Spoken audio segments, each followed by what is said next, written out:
da ngeen ñu jiital yàlla ngeen jiital réew mi fàtte seen bopp. mais honorable ils sont pas capables de ça. yaa ngi wax ay wax yi déjà dama ciy jëw mooy le fait que nga ne le président Macky Sall bii pas du ci teg concam. du ci teg man koy xeex moom. suñ ko bàyyi da koy def. d'accord mais moom moo fi renforcer woon Cour des comptes bi moom moo fi créé OFNAC moom moo fi andiwaat OFNAC sa moom moo fi institution yu bëree bëri nga xam te day jëm ci xeex wàllum guerre toog na fi sa ba ne man du ma làq kenn léegi kooku noonu tey jii nii est-ce que mënuñ ko tamit quand même amal njorto ne kii kat am na volonté maanaam xeex lépp lu jëm ci wàllum détournement luubal ak mbuxum. bon est-ce que am na volonté boobu je ne sais pas. mais acte mu def gis nga ko reconnaître nga ko. donc Cour des comptes du ma moo ko créé. non maanaam. Cour des comptes renforcé na ko laa bëgg a wax. non c'est une institution qui se renforce normalement. renforcé na ko. non forcément parce que on recrute des magistrats on recrute des comptables. matériellement financièrement. waaw forcément tabaxal nañ leen dafa war a am. waaw soo ma waxee ne par exemple defar nga ma poste de santé fële Bunkiling dama ko war a apprécier du ma ci discuter parce que ça va de soi. ñëwuñu ci loolu.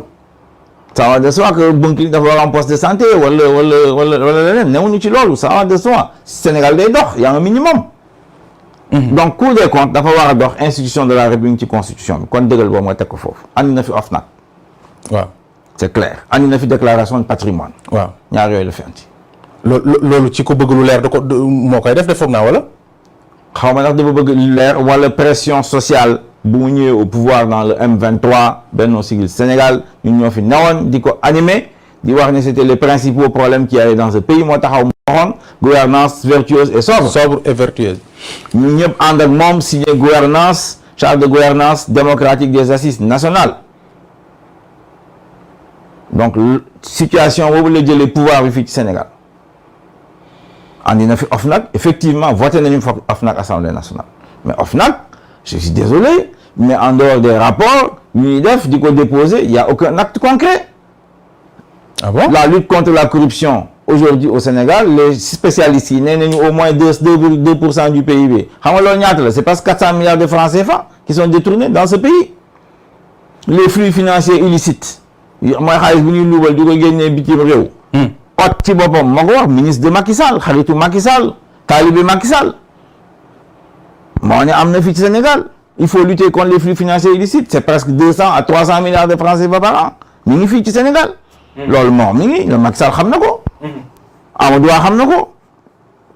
kon nag yooyu nañu sukkandiku di ne effectivement si ñu nekkee yow la lutte contre la corruption da nga war a noter Macky Sall man 2/20 laa koy jox. loolu de honorable waxe opposition la. waaw loolu laa wax moom laa wax te mën naa ko démontrer.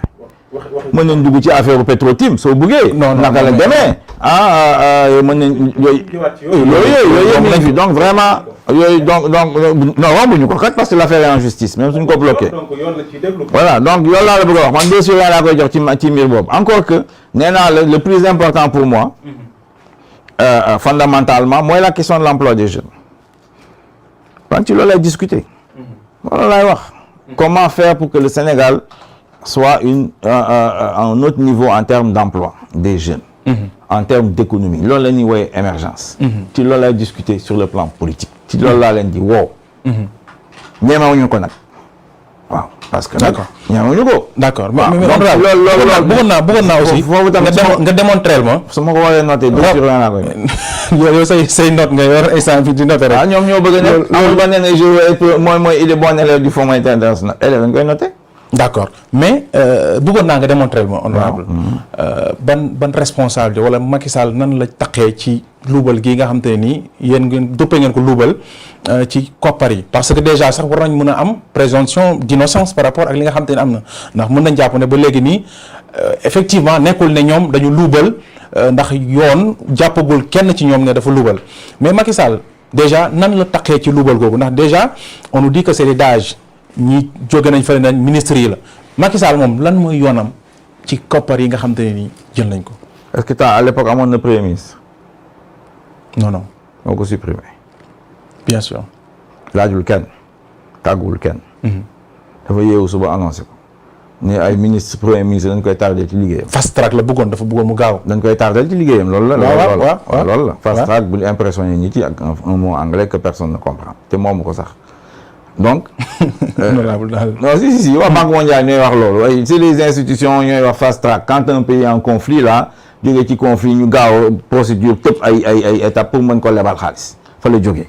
ok waaw comme man du ma impressionné maa ko ci jiitu. d'accord. ok. donc nee na gars yi dañ koy tardé ci liggéeyam. mu supprimer poste premier ministre. donc c'est lui qui est en face de ses ministres. mooy seen responsable. mooy seen coordonnateur.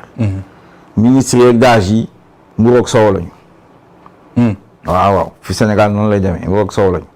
kon nag. accusé wu ñu kenn. Cour des comptes nee na il faut des poursuites judiciaires. nee nañ na daw. ñun suñu wàllu bopp assemblée nationale. ñoom Mimi Touré gi nee nañ dañuy déposer question d'actualité. waaw ñun suñu groupe parlementaire danañu laaj la mise en place de la haute cour de justice. ci yooyu nañuy liggéey.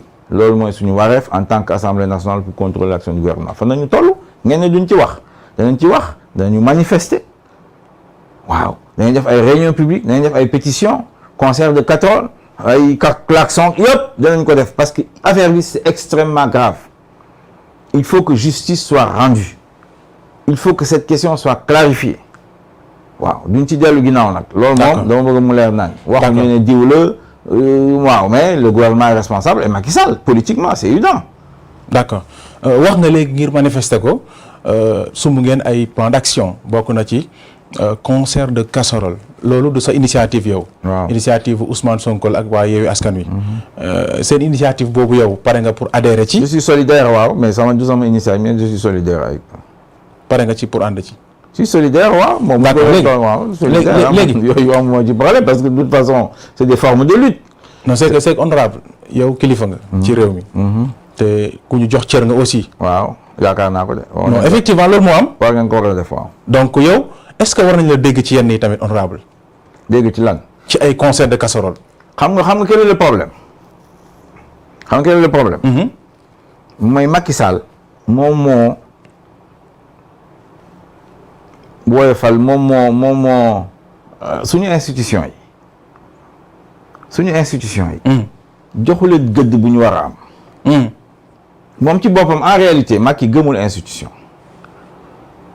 dafa gëm ne moom l'institution moom la c'est lui le président la moom Moustapha Niasse doon wax l'alpha et l'oméga seen affaire yooyu pour impressionner les gens le garant xaw ma de lan ak lan ak lan en gros mooy buum di buumi yàlla bu ndaw la quoi projection orthogonale de Dieu sur terre je fais ce que je veux voilà faalum lima yurid voilà maay malikul mulk et cetera zul jalal wal ikram yéen xam ngeen yooyu chérif bu baax yoom ñu mën gëwma loolu nee naa la njiit pouvoir dañ koy partager loolu moo am sens te suñu sëriñ ñi wax nañ ñu ko mi ngi ci alxuraan yonent bi sallallahu alayhi wasallam wax nañu ko loolu gëm nañ ko te loolu moom mën a am donc déglu ma rek loolu c'est important donc moom institution yi déjà l'opposition bu mu ne je vais la réduire à sa plus simple expression na muy doxalee je mets les dossiers sous le coude justice bi gis nga nu mu koy assemblée nationale vous êtes une annexe du palais moo tax de plus en plus. moo tax yéen aussi ngeen di violer institution yi. non xam nga non moo tax de plus en plus population bi ñun liggéey bu ñuy def politiquement pour l'émergence citoyenne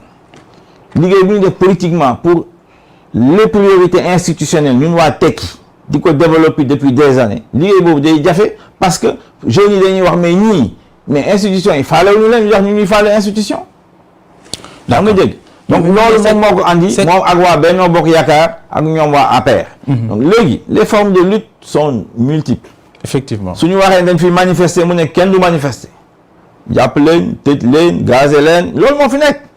bu amul autorisation bu fekkee amul autorisation. manifestation am na yu bëri am autorisation. ay manifestation am nañu fi ba tey. non manifestation yi am autorisation mooy daayira yeeg yooyu nañu autorisé mais manifestation politique. mais le 30 yéen a ngi nii war a manifester.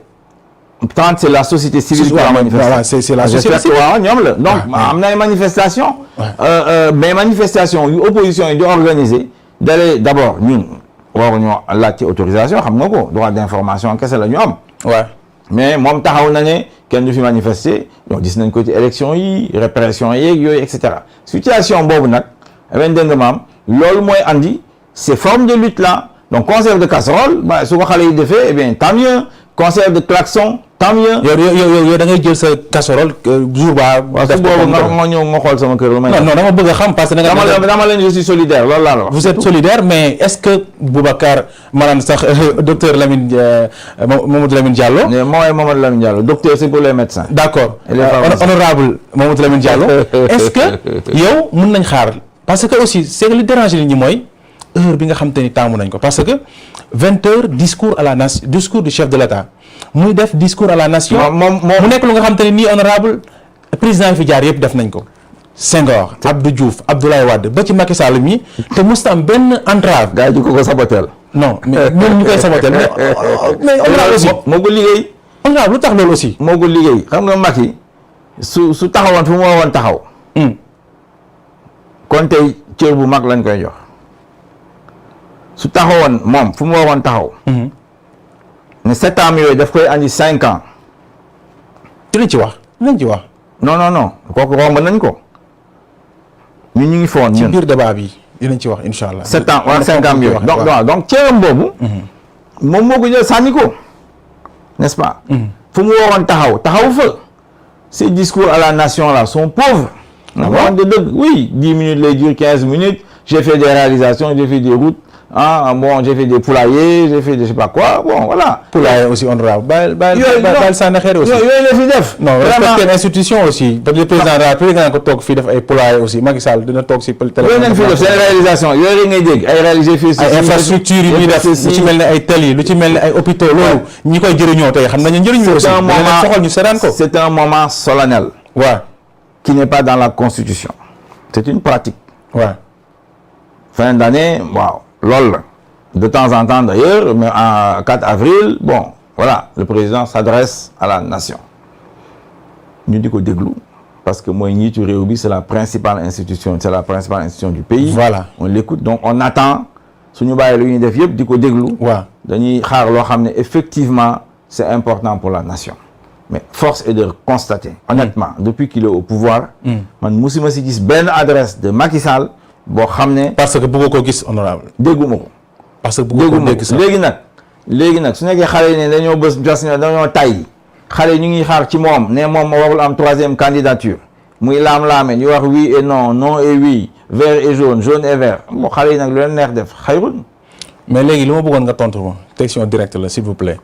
maanaam le 31. waaw ñëwal sama kër nga xool loolu laa lay tontu tu verras. non da nga naan ma oui ou non moom tey jii dañu ko tontu oui ou non mu ne du ma tontu oui. loolu c'est différent des concerts de casserole c'est une affaire constitutionnelle. yow da nga def waaw wala déet. ça c'est une question constitutionnelle sur laquelle il est extrêmement grave parce que ñooñu waxoon ne dañoo bind ci constitution bi que c'est verrouillé qu'en 2016 ñoom ak Ismaïla Madior Fall que c'est terminé personne ne peut plus faire 2 mandats. ñu yeewu suba di ñu wax ne non finalement d'ailleurs nu ñu ko bindee c'est possible donc c'est une trahison xam nga ko bu baax yaa ma ko gën a xam c'est extrêmement grave c'est un dol c'est un mensonge c'est extrêmement grave la ñu def donc ci loolu lañ koy xaar moom mu taxaw comme kii wax ne moralement et éthiquement war voilà na jiital éthique ci loolu lañ koy xaar suñu annoncé ne moom le 31 décembre bii dana ko fa wax ni il va pas faire sa 3e. mais doo ko mën a dégg justement bu fekkee da ngay bokk ci kaso. lu ma la wax ma ne la su nekkee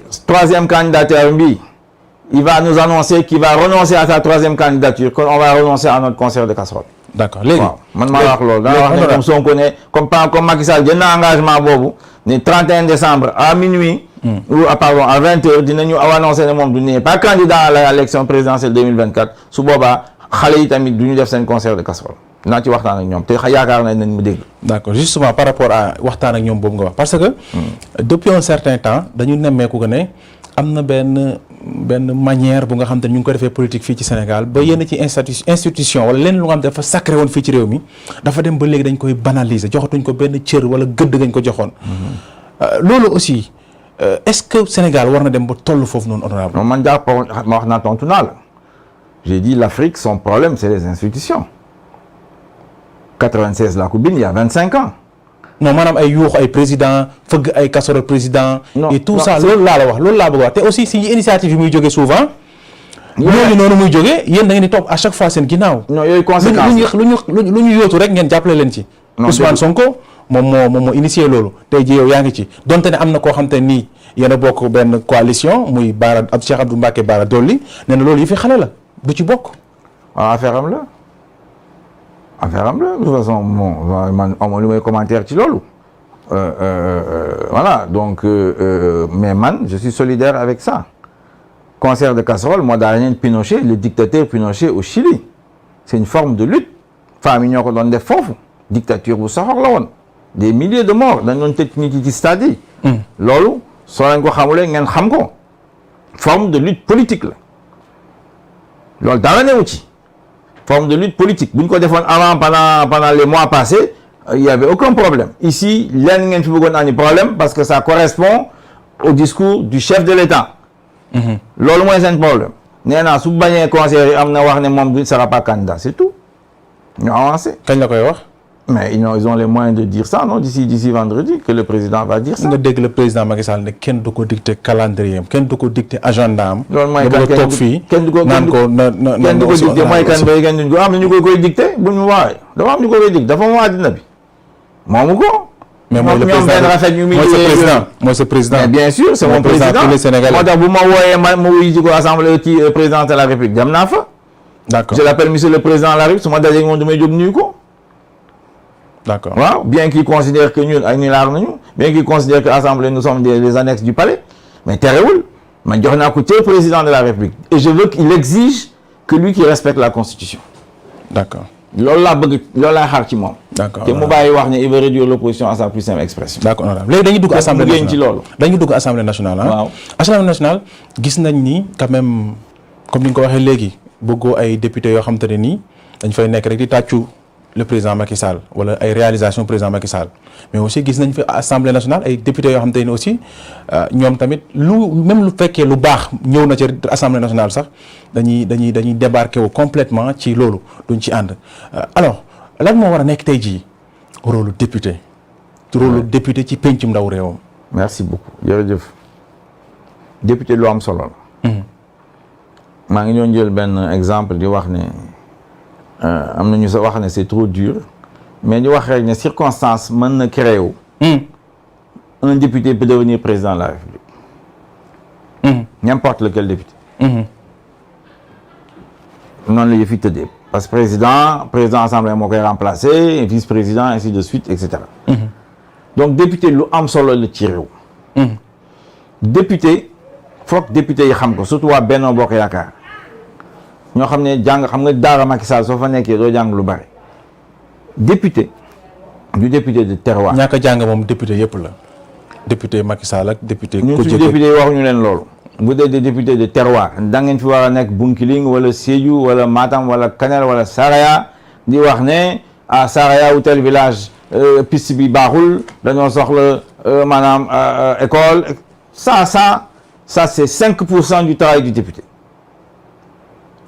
et loolu ça parce que gouvernement bi dañuy fàttali gouvernement bi rek loo xam ne war na koo xam parce que le gouvernement a les moyens de le savoir dans chaque village du Sénégal quels sont les besoins su ko xamulee na bàyyi am nañu ay préfet am nañu ay sous-préfet ENEA mi ngi fi moom jàmm ko créé c'était pour ça le ministère du plan la direction générale du plan a des moyens financiers pour mobiliser ay étudiants partout dans le Sénégal ñu mën dem dans les 20 000 villages xool village bu nekk yan quels sont les besoins waxtaan ak population yi répertorier leen def rapport yónnee leen ko kon gouvernement war na koo xam su ko député yi di waxee rappel mais c'est 5% très lu ñu xaar ci député bi député dafa war a am maanaam ay idées dafa war a am mën a proposer ay doxalin sur les problèmes de la société loolu la ñuy xaar ci député dafa war a nekk kenn koo xam ne qui est curieux qui est cultivé mu war a xaw lu xew ci addina bi addina bi ñu muy doxee